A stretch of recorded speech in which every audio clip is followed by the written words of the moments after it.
Source একাডেমির smart টিউটরিংয়ের ধারাবাহিক ক্লাসের আজকের আয়োজনে আমরা সহজ একটি বিষয়, আমাদের প্রত্যেকটা কোশ্চেনই সহজ থাকতেছে, কিন্তু এই সহজ প্রশ্নগুলো আমরা নিশ্চিত করতে চাচ্ছি কোনোভাবেই যেন ভুল না হয়। এবং আমরা সবাই এই বিষয়ে অবগত আছি যে একটি সহজ প্রশ্ন কম্পিটিটিভ এক্সামে ভুল করলে আমাদেরকে কিন্তু কম্পিটিশন থেকে ছিটকে পড়ে যেতে হয়। আমরা এই সহজ প্রশ্নে আলোচনা যখন মোটামুটি শেষ করতে পারবো, তখন জটিল জটিল বিষয়গুলোকেও খুবই ইজিলি, অত্যন্ত সহজভাবে শেখার ব্যবস্থা করব। He dash the bell so hard that it flew over the tree, hitted, hitting, hits. প্রশ্ন এবং অপশন দেখেই অপশনে এমন একটি অপশন পেয়েছি যেটা কোনোভাবেই কোনোদিনই হওয়ার মতো নয়, সেটি হচ্ছে হিটেড। কেন?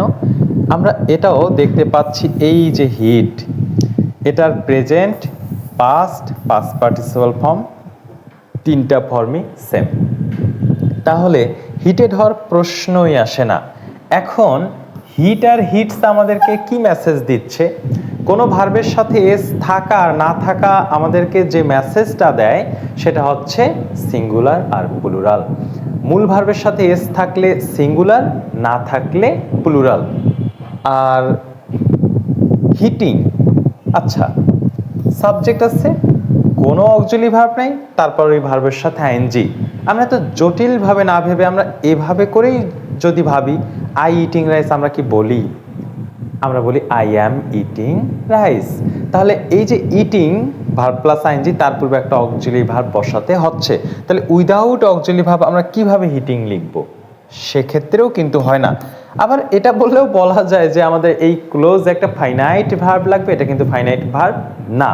তো আমরা এই ফাইনাইট নন ফাইনাইটে না গিয়ে ইজিলি যদি ভাবতে চাই যে আচ্ছা আমি কি আই ইটিং রাইস বলি না, আমি বলি আই অ্যাম ইটিং রাইস, তাহলে আমি এখানে কিভাবে হিটিং দ্য বেল নিব অক্সিলারি ভার্ব ছাড়া? তাহলে এটাও হচ্ছে না। Now we are confuse between two options, hit or hits. এবং হিট আর হিটসের মধ্যে আমরা পার্থক্য আগেই বলে ফেলছি। ভার্বের সাথে এস থাকা আর না থাকা, এটার দ্বারা বোঝায় ভার্বটা সিঙ্গুলার নয়তো প্লুরাল। এস থাকলে সিঙ্গুলার নয়তো প্লুরাল। এখন আমাদের এখানে সিঙ্গুলার লাগবে নাকি প্লুরাল লাগবে? হ্যাঁ, হি দেখে অনেকেই হয়তো আমরা হিটস দিয়ে দিব যে হি তো third person singular number, he, she, it third person singular number, তাহলে ভার্ব হবে সিঙ্গুলার। কিন্তু আচ্ছা, আমাদের হিটের পাস্ট ফর্মও কিন্তু হিট। এখন যদি বাক্যটা পাস্টে হয় তাহলে কি আমরা হিটস লিখতে পারবো না। কেন? এই যে গোয়ের পাস্ট ফর্ম ওয়েন্ট, আমরা কি কখনো পাস্ট ফর্মের সাথে এস যোগ করছি? কখনোই করিনি। পাস্ট ফর্মের সাথে কি এস যোগ হয়? নেভার এভার, কখনোই না। যদি বাক্যটা প্রেজেন্টে হয় তাহলে আমার উত্তর হবে হিটস, যদি বাক্যটা পাস্টে হয় তাহলে হবে হিট। কিভাবে বুঝবো বাক্যটা প্রেজেন্ট হবে না পাস্ট হবে? এই বাক্যে কিন্তু আরো একটা সাবজেক্ট আছে, আরো একটা ভার্ব রয়েছে, ফ্লিউ। আমাদের প্রিভিয়াস ক্লাসগুলো আপনারা দেখলেই এই ফ্লিউ ভার্ব থেকে আসা প্রশ্ন এবং এই ফ্লিউ কোথা থেকে আসলো সেটাও দেখতে পারবেন।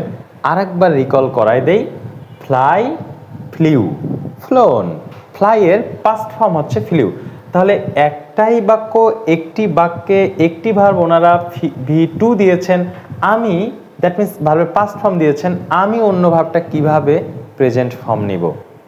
সিকোয়েন্স অফ টেন্স অনুযায়ী একটি বাক্যে দুটি ক্লোজ থাকলে একটি ক্লোজ এর ভার্ব যদি পাস্টে হয়, অপর ক্লোজের ভার্বটাও সচরাচর পাস্টই হয়। তাহলে আমাদেরকে কি নিতে হবে? হিট। কেন? কারণ পাস্ট ফর্ম হিসেবে তো হিটস নিতে আমরা পারি না, কারণ পাস্ট ফর্মের সাথে এস যোগ হয় না।